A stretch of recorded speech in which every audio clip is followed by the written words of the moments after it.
We took Eva to school. Yes. You're finally free. Don't say it like that. So you're finally free. Don't say it like that. You're finally without a kid. Am I? No. But you're free from having to take her to school, free from having to make sure she's eating. Like, these are responsibilities, like a little responsibility. Well, most responsibilities have been put on her. Mm-hmm. Now you don't have to deal with them anymore. Yeah. Not that it's a bad thing, but like, you dropped her off. We were sad. We were devastated. Like to be honest, like, I wouldn't say devastated, but I was sad. I was super sad. Like, it was like a weird feeling because, like, she's going to University of Texas. Like, the odds of that happening were super low. Yeah. And it happened. Like, but, like, how do you feel? You created her. I feel happy. I feel sad. I'm excited for her. Like, this is a big step in her life. Like, this is going to be a journey for her. Like, we're in California and she's all the way in fucking Texas. Like, she has no friend. Well, she has friends out there, but I'm saying, like, she has no family out there. Just whatever friends she makes. Like, there's a few people we know, but it's not family. You know, like, being so far from your only child, that's very hard. It's crazy because, like, I'm not saying that I'm the reason why she's going there. Oh, here we go. No, but I'm not saying that. I don't want that. Like, this was just part of it. And you hear me talk about it, and it was such a weird feeling that moment when we were sitting down at the table. Mm-hmm. And when was this? The beginning of her senior year? Yeah, I would say probably around like August, September of last year, so about a year ago. Yeah. She had sat down and she was like, we've been talking about like college, like when are you gonna apply? What are you gonna apply to? Yeah, college, like Texas and to universities weren't even a thing yet. Yeah. No, we've always talked to her about like, hey, your senior year is gonna come. What are you gonna do? You're gonna go to college. Obviously, that was like a given. Like, you were gonna go to college. Like, it wasn't like you weren't gonna take a year off. You weren't like, it was like your college was the only option. Yeah. That was the only option, was college. And of course, we'll help her any way we can. But at some point, we were like, okay, like, where are you gonna apply to? Where do you want to go? And then her mindset was like, I'll just stay here and go to Merced College. Yeah, we sat down. It was why did we even sit down that day? Because I had talked to her and I was like, oh, like, do you plan on, because it was coming time where you could do early acceptance. Yeah. Early acceptance. So you had to like go on, fill out all the stuff you needed, write your essays you needed to turn in.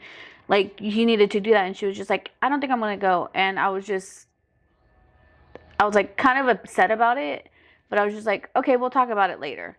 Yeah. And then me and you talked to you, and I was like, she doesn't want to go to she doesn't want to apply to any colleges. She just wants to go. Oh, she had said, I'm going to go to Merced for 2 years and then I'll transfer out to a college.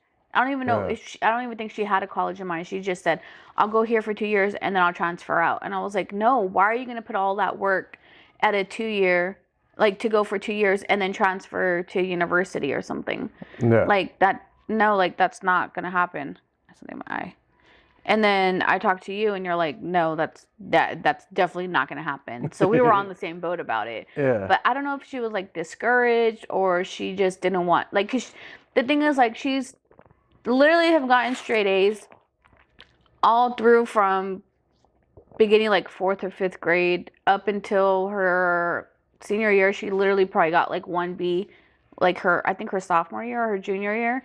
Other than that, she's gotten A's. Like, she's worked really hard. She did sports. She did clubs. She did. Yeah, it wasn't even just the grades. Like, she got a 4.2. She did. But what else? But it like, was doing everything AP else. classes. Like, she's still helping out the. She did stats. She was a stats girl. Stats for the wrestling team. Mm-hmm. She helped out for the like the musicals. Yeah, like, she was the a person plays. in the plays. Yeah. And she always helped out for everything. She was always doing something. I have to go early. I have to help set up, or I'm gonna stay late. I'm gonna help clean up. Yeah, and like, I understand, like, she's having fun, but at the same time, like these, like, she's leading to something better. And that's always been my mindset, even since the first day I met you. Like, I was like, okay, if I'm going to be part of their life, then things need to move forward constantly. And you were the same way. Like, you told me, like, hey, if you're going to be with me, this is the only thing that matters. Yeah. When we first got together, I said, Eva comes first no matter what. Yeah. I'm sorry if you don't feel the same or whatever, but she's going to be the first priority, and that's how it's going to be. Yeah. And I told you at the beginning of her senior year, like, Eva's senior is coming. My main focus is just going to be on that and get this girl to college. Like, she's literally going to be on my main focus for the rest of her senior year. Yeah. So we sit down and, like, you have like a stern talk with her. Yeah. And she's like, crying. Yeah. But that's the thing, like, I don't know why she decided, like, wait, like, nothing against JC's, nothing against the Merced College or Stanislaus or any of the colleges here around there. It's just, I didn't see that for her future. Like, I know her potential. I seen all the stuff that she was doing, and I'm like, you put in all this work to not apply to universities. Yeah. Like, that doesn't make any sense. Like, you literally stayed up 10 o'clock, 11 o'clock at night. You were home on the weekends doing homework. It's not us having her do that. It's what she decided she wanted to do. Yeah. You know, like, she got all her stuff done when she was supposed to. But it's like, I feel like that was like a key moment where we, like, there's a few key moments when you took her to Yale.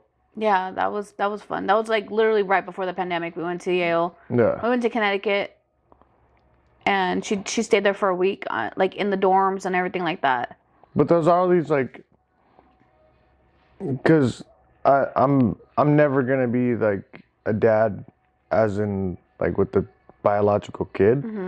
But like, there's these key moments that you need to step as a, like, I'm looking back at parenthood. I'm looking back at how we got Eva here, right? And I'm like, there's certain times where, as a parent, you need to say, this is the only thing that matters.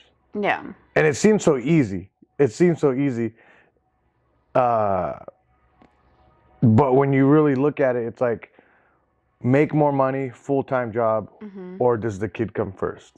Yeah. Do I go out and have fun? I'm tired. I want to go have fun.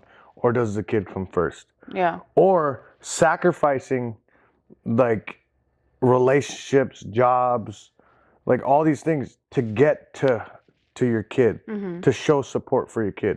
Meaning, like, baseball games, softball games, football games, basketball games, getting them to point A to point B, and always being there. Like, I could 100% say throughout Eva's life since I've been here watching you, I wasn't there before, but there was me and you, there was always, when she needed a ride, when she needed something, we were always there. Yeah. Do you know what I mean? Like, we got it done. Yeah. Does that make sense? Like, and that's why when sitting down with her and she's like, oh, I'm going to go to junior college, like, all that's waiting, like, all these things, like, she worked her ass off. We worked our ass off. It's like, no, like, if you're not going to go to junior college, I even told her, I was like, if you're not going to go to college, like, go travel. Like, I think I told her, go travel or go do something. Like, she wanted something she wanted to if do. she wanted to go do something she wanted to do, and she's all, I don't want to go to Texas, I would have been fine with that. Or if she don't want to go to university, I would have been fine with that. If she didn't want to do that route. But junior college just seemed like a step back for her, because, like, you're kind of just wasting. Why did you get a 4.2 to get into junior college? You see what I'm saying? Yeah. Like, it's crazy. Like, I don't know. I just, every time I yelled at her, because I did yell at her. Wow. I did yell at her. Wow, you're a bully. I don't think you yelled at her. I just think you talked to her very stern. Like, I've never really seen you raise your voice at her. Yeah. But every time I get serious with her, because most of the she just balls out crying. Yeah, she just kept 90% of the time, like, everything was crying, and she didn't want to talk to you anymore. Yeah, even when she was younger. Yeah. Like, it's just 90% of the time I'm joking around all the time. It's just, there's very certain things that I'm very passionate about that I need to happen. You know? But no, do you remember So what? so this is the thing. She applied. She applied in what? December, the end of November, beginning of December, for early acceptance, I think, or she missed the deadline for early acceptance. And then so we kind of been on her like, hey, you can apply, you gotta apply, you gotta apply for colleges, you gotta apply to this. And then we started getting stuff for her for like ASU and Iowa, Iowa State, ASU, ASU, Oklahoma. Oklahoma State, all state schools. Yeah, all state schools. And then they were offering like Iowa State was a full ride. yeah, they were offering like scholarships and grants and stuff like that for her to go there. And then she applied to Texas, and I was like, okay, like kept pushing her, like, oh, you're gonna do any California colleges, like Stanford, but Stanford wasn't didn't have what she was going to school for. Like they weren't offering what she needed, like because she's going for kinesiology. So she was just like, no, and then she applied to Michigan, and she hurried up and applied to Michigan, and she got her acceptance into Texas. So it was either accept Texas or pass on it because she had to already be accepted by a certain date, or wait to see if she got into Michigan. Yeah. And she just like, I already had my mindset on Texas, and don't think I'm gonna get into Michigan. But my thing is like, well, you got into Texas, you might get into Michigan, so who knows? But she didn't get into Michigan, and she got into Texas. So I think the last few months is like, I never really post things like, I mean, yeah, I post pictures, I post like things that we do, like at the photo booth, or most of the time it's me. Yeah, like, hey, post this. Hey, you yeah. gotta post this. Hey, yeah. And it's not that I'm a private person. I don't want to say brag, but I feel like the most I've ever bragged or like posted or anything has been like the last few months when she got into Texas, because it's as a parent, you feel happy, you feel like you accomplished things, like you feel like you got your child there to where they needed to be. Yeah. Dude, what? You see me crying? I can't cry, my eyelashes are gonna fall off. No. But it's a great experience. It's like joy. It's like, damn, because like I didn't go to college. Like I went to a little bit of junior college. I mean, I went to trade schools, but that's about it. You know what I mean? And it's like nothing compared to what she's like technically right from now. Within my family, like my sisters and stuff like that, and our kids, like Eva is the first to go off to university. Yeah. Like her cousin, she did get into Stanislaus State. She's going for nursing and stuff like that, so that's a big accomplishment too for her. But for my family, Eva's the first kid to go off to university, like somewhere out of state. Yeah. Like, and she's a likable kid, and I'm like, man, like if she didn't make any friends in orientation, like I don't know how she would be surviving out there. Like I don't. I mean, if she can make friends, I know that, but I don't think if she would have made any friends in orientation, I don't think she would have been able to make any friends right now. And not until like a few more months, like where everybody's a little bit like more comfortable with each other. Yeah. You okay? Yeah. Okay. No, I'm just thinking of just. You can come down. I'm just thinking of like when I first came into your life, like when I came in and never left. Yeah. When I met Eva, like to this day, I still remember that day. Like very vividly. Okay. When I met Eva and you brought her to Starbucks. Okay. And she came in and I met her and she was all goofy and laughing and the same way she is now. Yeah, and like I met her and I remember driving home because I got out of work and you're like, okay, I'm gonna leave now, and you guys walked me out and we took two separate cars and we were. It was off of the one by the Home Depot? Timberloop. So San Jose Timberloop by Landis in Southside San Jose. I used to work at that Starbucks over there, and we're coming outside to get on Capitol Expressway. I was turning left, you were turning right. And damn, you don't remember anything, but you remember that? Yes. And I remember her waving at me. Like from the back yeah, seat? you like pointing at me and you were waving at me. This is the first time I met her. This is like I barely met you. Like Yeah. I'm at it, and then when I met you, I was like at a weird stage in my life where I was like, I'm partying like crazy, like and I remember driving away, and I just like I was like, okay, I'm doing this. I'm doing like this is what I'm doing. Like she has a kid. Like it never. It always struck me as in like, okay, this is a responsibility. Like I need to be a good person. I need to be a good person. I need to be a good boyfriend if I'm going to be with her. Yeah. And then multiple men in my life had reached out to me and told me like, if you're going to do this, if you're going to be with this woman, because you're a woman, you were. I was a boy. Does that make sense? Like I was 22. Like you had responsibilities. I didn't have responsibilities. Woman. Like you were a woman, and multiple men had reached out. It's like, hey Jesse, if you're gonna do this, like you have to understand that This is a serious thing. Yeah, like you're not only affecting her life if you break up with her. Yeah. You're affecting this little kid's life. Yeah. And that always stuck with me, and it stuck with me.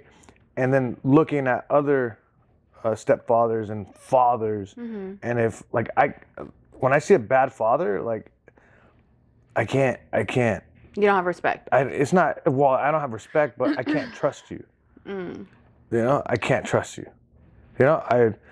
I would say that I had when my mom passed away. Okay. I had a bad father. Okay.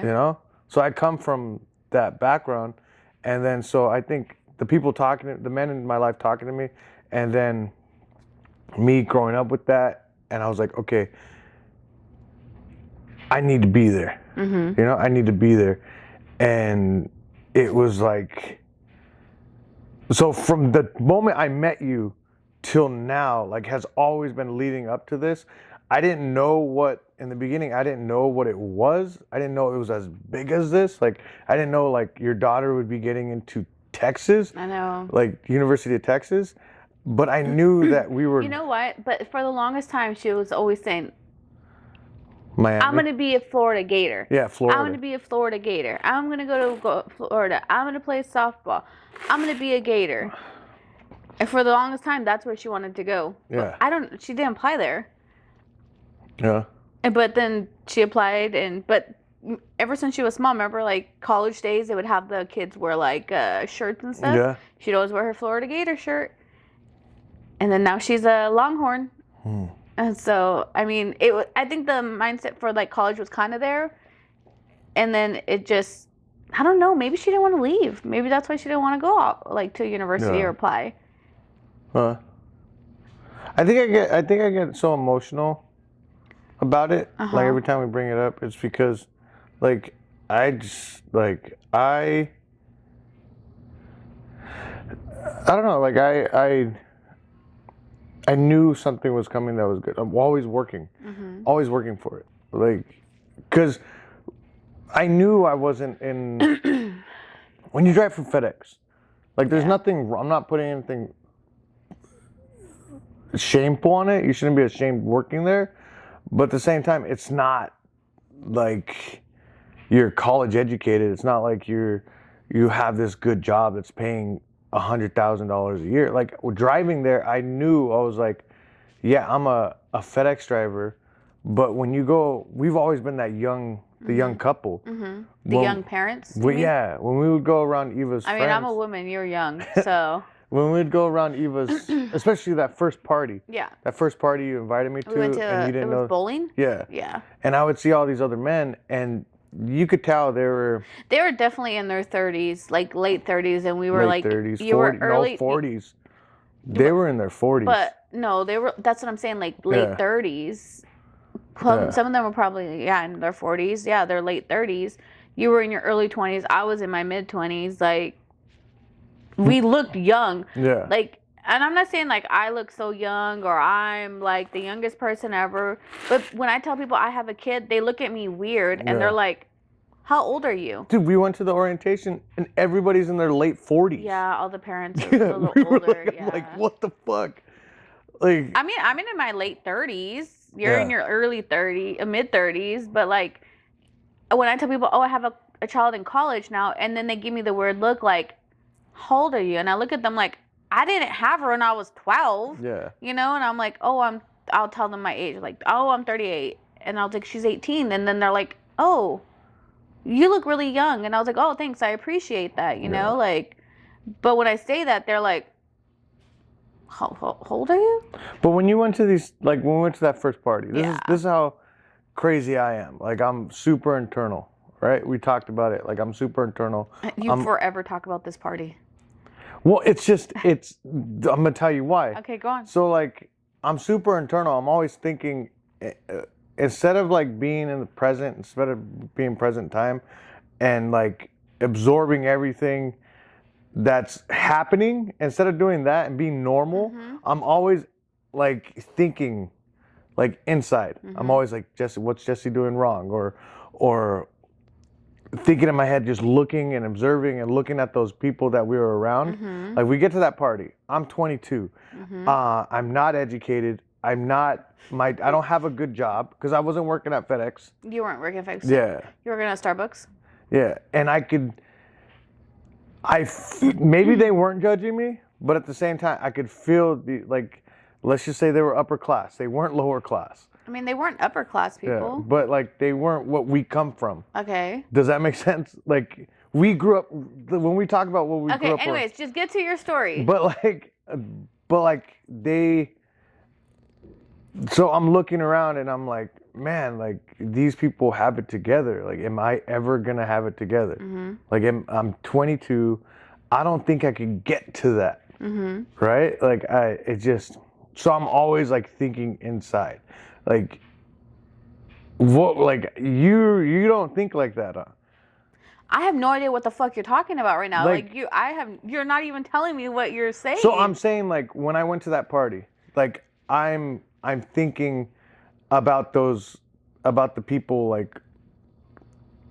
like their lives. Okay. About like what they went through, like, and then like they're successful. But why would that even cross your mind though? Like, because I was 22 and I'm looking at these people and I'm like, am I ever gonna get there? So you're comparing yourself to them. Yeah, which you already know. I always do. Right? And it's like, you always tell me, don't compare yourself to people. Yes. But it's like I'm like, it's not even comparing. I'm like looking at them and I'm like, how did they get there? I don't do that. I do like, I don't try to compare myself to people like, why do they have that and I have this kind of thing. I do like say like, oh, well, like how do I say, like,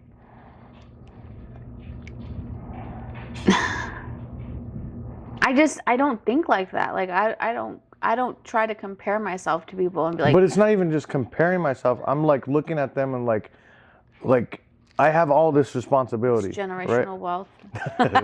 G-dubs. But I have all this responsibility now. Like, I was 22. And I'm getting to a point, I promise, because the orientation was just like that. Okay, well, get to your point. Hurry up, please, because this is going to be a longer than an hour podcast if you continue talking. But like, I went to that party with Eva. Okay. We went to that party, and I'm looking at them, and because I have all this responsibility now. Okay. Like, were we married yet or no? We were just dating. We were just dating. Okay. But in my head, like, I know she's not my blood, and I know she's not my kid, and she's not your kid. And I came in at a time when, like, things were going on. Yeah, things were going on.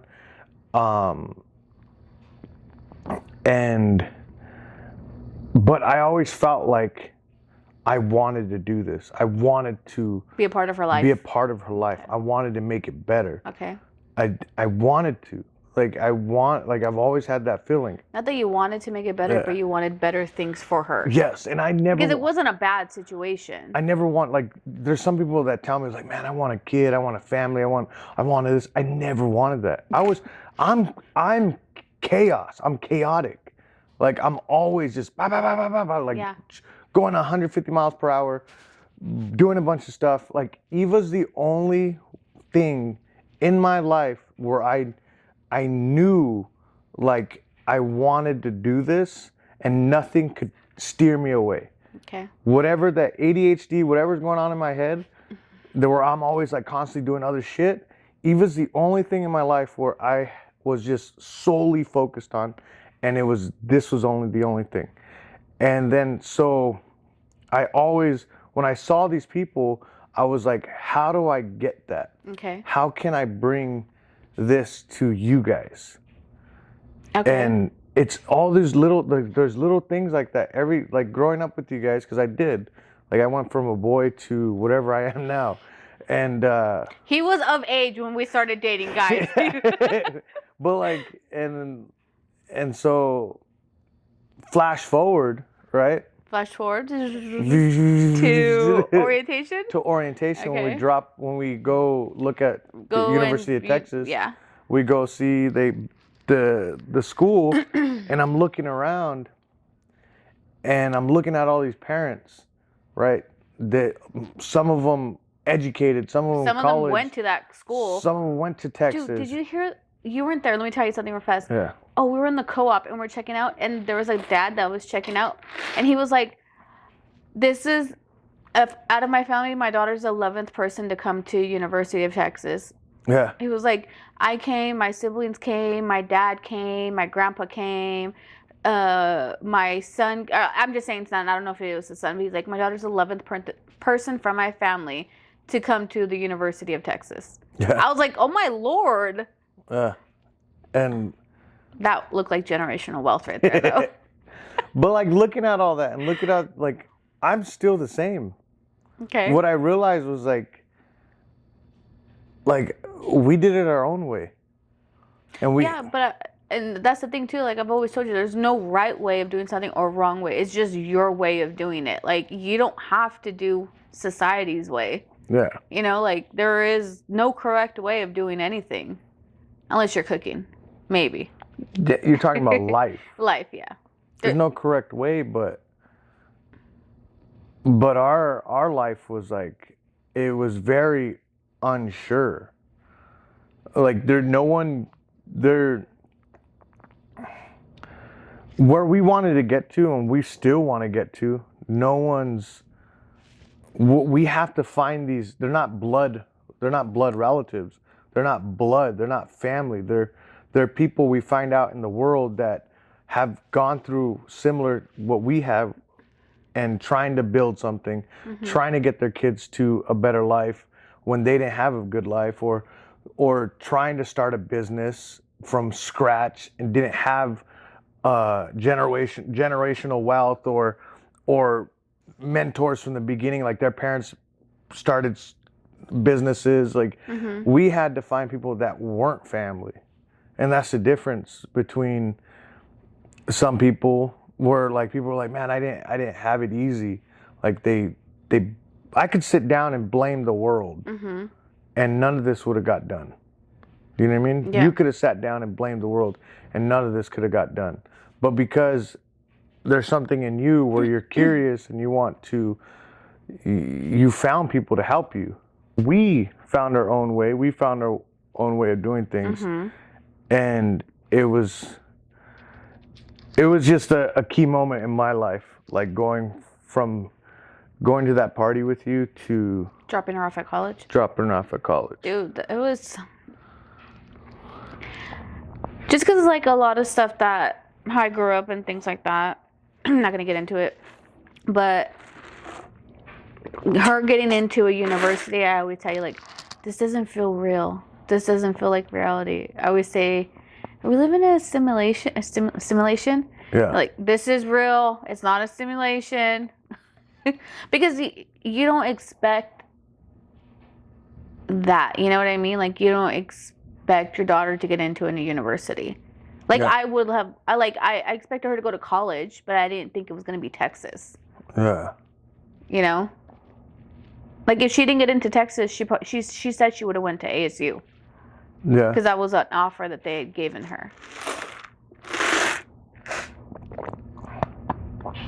But like when you say it doesn't feel like reality, like is it just a college thing or is it just all of It's it? the getting in, it's the experience, the college experience, it's the living away from your parents at 18. But for you, Like, I'm saying. no, but that's what I'm saying. Like, Yeah.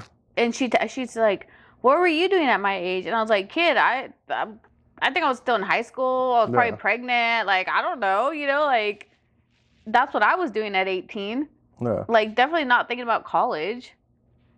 I was like I think we even talked about it, like looking around the campus when we dropped her off, even at orientation, it was like, oh, all these kids, they're all 18 to 21 running this, like all these programs. Yeah, the programs, yeah. Yeah, like not the programs, but like the orientation, the check-in, yeah. like it's all a bunch of kids that are 18, 21s. Eva's peers are almost her age. And I told you, I was like, one of my first jobs was overnight at Target. Yeah. And one of my first friends outside of high school was a 31-year-old drug addict. Like he was 31 and we'd go out to eat after Target. Overnight? Yeah, after overnight at Target. And I was 18, 19, and the people I worked at Target with were immigrants, drug addicts, like misfits from the world. That's what my surrounding was. Eva's 18 and she's surrounded with teenagers and people that are drinking age. Yeah. Yeah. You know, that's another mind fuck. It really makes you think about, like, not only am I happy for her, but it just makes me proud of myself because I know or proud of both of us because we didn't get that. Yeah. We didn't get that, and we still made it. We still made something happen. Yeah. The thing is, like, we weren't tough on her. Yeah. Like, that kid, we would tell, like, literally could do whatever she wanted. She didn't even have a curfew. No. She could have went out and hung out and partied or went with her friends or, she didn't have a curfew at all. Her thing was, like, I think probably the latest she's ever came home was maybe, like, 11 or 12. Other than that, it's, like, we never were hard on her to do, like, we weren't tough parents. But like, we've always had that open relationship with her, like, where we could talk to her about things and stuff like that, or she could talk to us about things, but we weren't, like, very strict parents. Yeah, but it was never, strict. We were never strict. No. I'm like, you're grounded. She's like, ha, yeah, right. I don't go anywhere. We never really talked about, like, parenting styles or, like, parenting philosophy. But in my head, like, I always knew, because I was around, there were certain, like, girls I was around growing up where their parents were super, like, strict, and I feel like those girls were probably like, that's what I'm saying. They were the worst. They were the worst. They were probably like the worst. They're probably the ones that were ditching school, smoking in the bathroom, making out, having hickeys. But at the same time, even the kids that were doing good in school, but they were like, their parents were strict and they were doing good in school, like, that wasn't healthy either. Yeah. Like, from what I seen. Yeah. And so, like, when I started having more of a parenting role with you, because it didn't happen overnight. No, it did not. A while. It took a while. It still sometimes too. But, like, to me, it was like, you know what? Let her see what we do. Trust her at all costs. Trust her when she fucks up. Like, when she fucks up, guide her into the direction she needs to be. So don't say I told you so? And then don't trust her as much. When it comes to the same thing, don't trust her as much. But the thing now is, she's 18, so she's her own person, so regardless, like, we don't have to trust her. But that's why it should be set. She's her own person, like, she's an adult, you know what I mean? Like. But that's a great, like, now thinking, it's a great point on, this is why you shouldn't be so strict on them, because once they get into the real world, they get into being by themselves, they have to make these decisions for themselves. You're not there. Yeah. So if you're constantly making the decision for them when they're young, I don't give a fuck what the consequence is. Like, then they're not going to be able to make it when they're outside of your house. Yeah. Because in my head, like, I don't know if it's from fighting or from sports, but there's no consequence you can't come back from. Like, I think a lot of when people are super strict on their kids, it's because they think the worst is going to happen if they fuck up. Like, the worst is going to happen to their kid, or their kid's going to do the worst? Both. Like, Okay. they think the worst is going to happen and their kid can't come back from it. Okay. The worst could happen. Like, from fighting to sports, like, you get hit fucking hard and you just stop going. Like, in my head, it's like, So what you're trying to say, basically, anything can happen. yeah, and you have to be able to adjust. You have to be able to make your kid has to be able to make a failure, and Has to be able to fail. to be able to fail and come back from that. That's greater than getting a bunch of A's, being the top of their class, best sports kid, Yeah. like being super good at sports. When your child could go from making a huge mistake to they don't have to fix the mistake, but getting back up and still pushing forward. Yeah.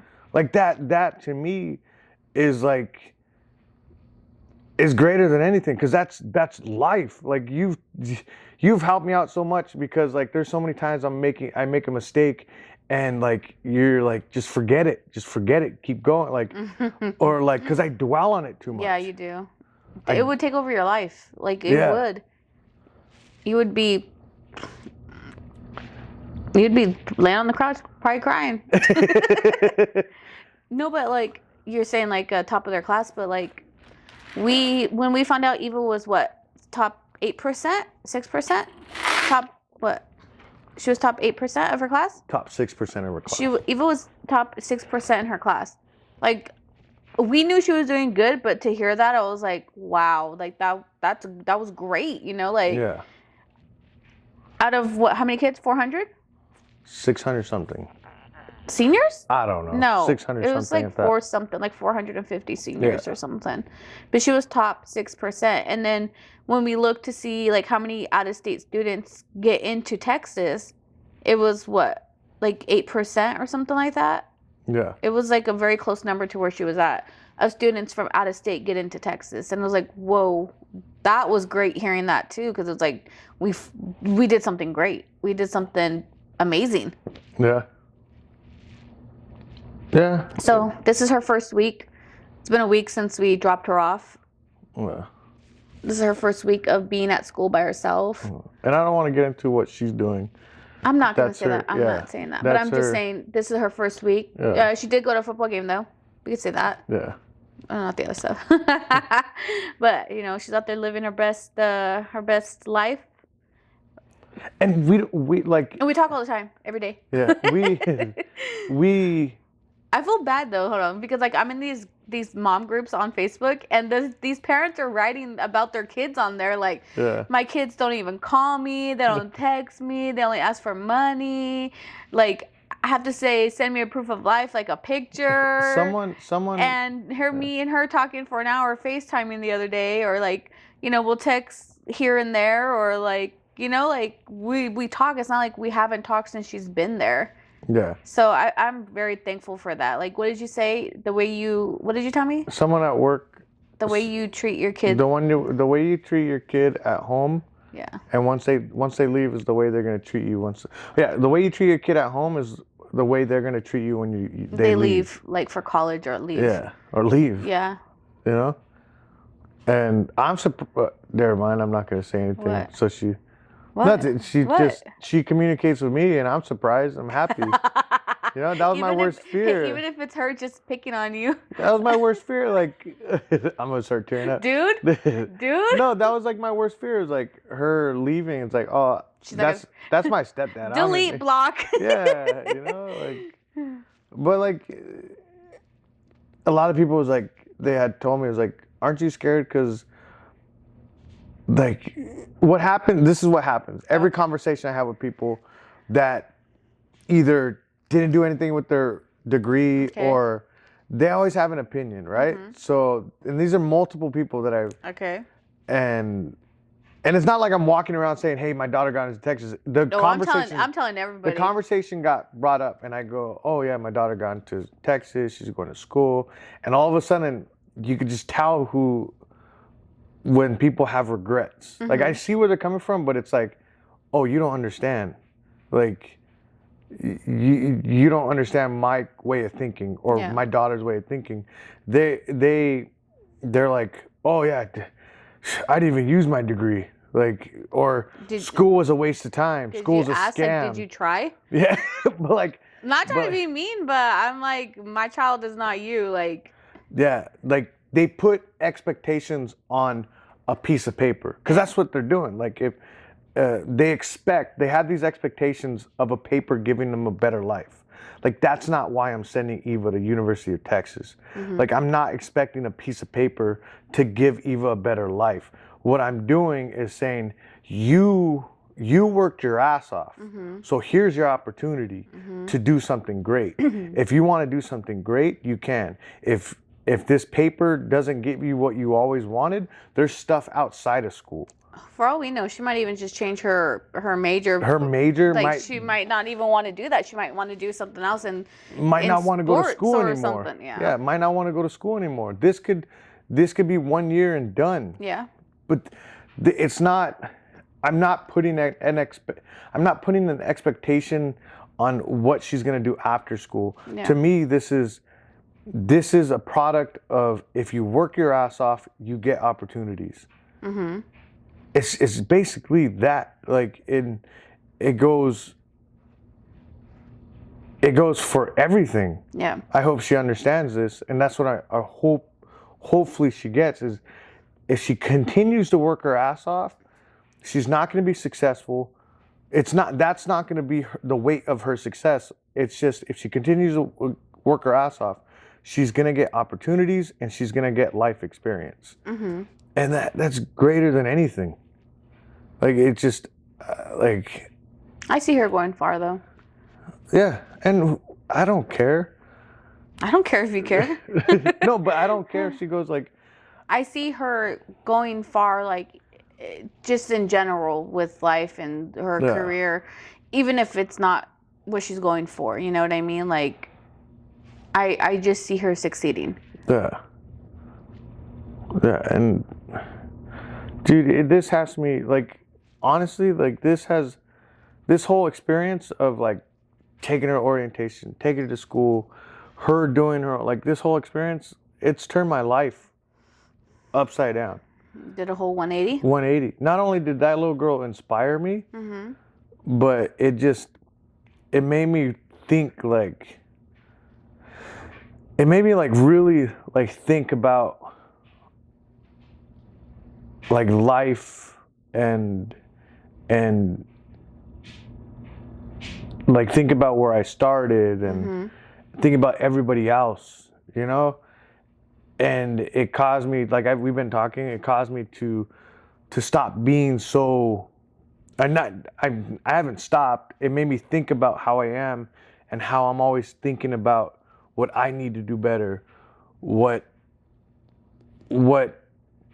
How do I go forward? Always being internal and starting to be in the moment and think about, instead of thinking like, okay, what do I need to do to make it better? Yeah. I start thinking, I need to change my thinking and start thinking, okay, how can Cal get better? How can Cal, like, how do I help Cal get better? How do we help each other? Yeah, how do I help Cal get better? Yeah. It's not about me. Like, and it's hard to not to be about you? No, it's hard not to think like that. Yeah. Because I know it's not about me, but it's hard to think like, instead of thinking like, what do I need to do to get better? Put it this way. My job, right? I work at a bar, I supervise a bar, and it's something that was, it's something I never really thought I would be doing. So I didn't really like plan on to be doing it, but it's teaching me a lot. It's teaching me a lot. And I'm surprised when you got that job. I'm like, who trusted this guy with this position? but it's teaching me a lot. It's teaching me, instead of think, because now as when you're looking over something, instead of thinking that you have to, what you have to do better, you have to try to get somebody else to do better. Does that make sense? Yes. And you can't fix it anymore. You have to allow that person to fix it. And or you have to grow as a team. It's not a I anymore. It's a we. It's a we. And it's so simple and cliche, but it's so stupid. It's so cliche, right? But if you start to think like that, there's no I in team. Yeah, but it's so cliche. But like, it's so cliche. But when you really, really try to break that down, and I've really been trying to break that down lately, it's no longer it's how do we get to that point? Like even with coaching, not only the supervising, even with coaching, it's not, okay, how do I show them to get better? How do I show them a technique? How do I show them? It's no longer that. It's how can we help each other get to understanding, like a roundhouse. How do we help each other to get you to fix your roundhouse? Work together rather than I'm going to do this by myself and write down a curriculum and I'm going to have it all jotted down and then boom, I'm going to give you that curriculum and you here, I did it, you go do it now. Yeah. No, it's like, how do we build together? Yeah. Marriage. Instead of saying, how can I provide for my family? How can I give my family a better life, a better things? Instead of thinking like that, it's how do we have a better life? Yeah. You know, because that we're just growing. It's like it took us a while, you know, but we're growing. Yeah. Like you got back into coaching and you got the shift manager. What do you call supervising? Supervisor? Yeah. Okay, supervisor position. And then I'm still at Starbucks. But we added. Okay, let me finish. I'm still at Starbucks, and we added like another booth to our business. So now we have 3. Like, yeah. So I mean, we're growing little by little. Eva going to school. It's her own journey. Eva going to school. I'm living through her. But Eva doing that and being part of the process of her doing that has made me reflect on what I'm doing. Yeah. Inspired me. I mean, people were like, are you so proud? Are you like all this stuff? It's like, you guys don't understand. Like that girl gave us something. Yeah. Like it just, I don't know. One on that. Okay. Photo booth, guys. Photo booth. We still have the photo booth. 360 booth. Digital photo booth. You could have print out. Raquel will make a template for your digital photo booth for all events. And then you also have the printed pictures. All that stuff, guys. Para Siempre photo booth. Oh yeah, we changed the name. Yeah, we'll talk about that in the next episode. But Para Siempre photo booth. You guys, thank you guys for listening. If you guys came back and listened to the episode, thank you guys for listening. Sorry, we've just been busy with life. If you guys want to support us, if you guys like what you guys want us to keep going, give our photo booth a shout out. Para Siempre. You don't have to do it on social media. Just tell people about it. When somebody needs something for their grand opening, if they have a grand opening for a business, if they have a party, quinceañera, tell them, hey, I know this couple. They have a photo booth. It's Para Siempre photo booth. Jesse and Raquel. Raquel and Jesse. Send them our link so they can see it. Check it out. You know. But thank you guys. Thank you. Everybody that was a part of this. You guys helped us. Like, from seeing people at the bar saying like, "Oh man, your daughter's in school. That's awesome. You guys are doing so great." From people Sorry, at the we've been gym. posting a lot about her too. We're just Yeah. really proud and happy parents. Like, it's a joyful moment for us. So sorry if all you see is Texas stuff. It'll die down soon, but don't worry. Yeah. And quick shout out. I just want to thank Ant Dogs. Without you guys, like, you guys brought fighting back to my household and to my passion, to me. Like, you guys have been amazing. I can't thank Anthony and the Figueroa family enough. You guys are awesome. Like, Bring the dogs more to the gym. you guys provided me with the space to go in and do something I love, put my head down, work, and leave. You guys are fucking amazing. Anthony Senior, I can't thank you enough. And then I can't either, because if I had to hear this guy cry one more time about not coaching. Yeah. And then everybody at the bar, you guys are amazing. Yeah, everybody at the bar, you guys are amazing. Yeah, love working there. You guys are all awesome. Everybody. Thank you to our family, our friends, for this journey, being there, calling, texting us, seeing how Eva's doing. Yeah. Life's a journey, guys, and thanks for watching ours. Love you. Peace. Hook 'em. Hook 'em. Hook 'em. Hook 'em. That's not even right. Oh, hook 'em.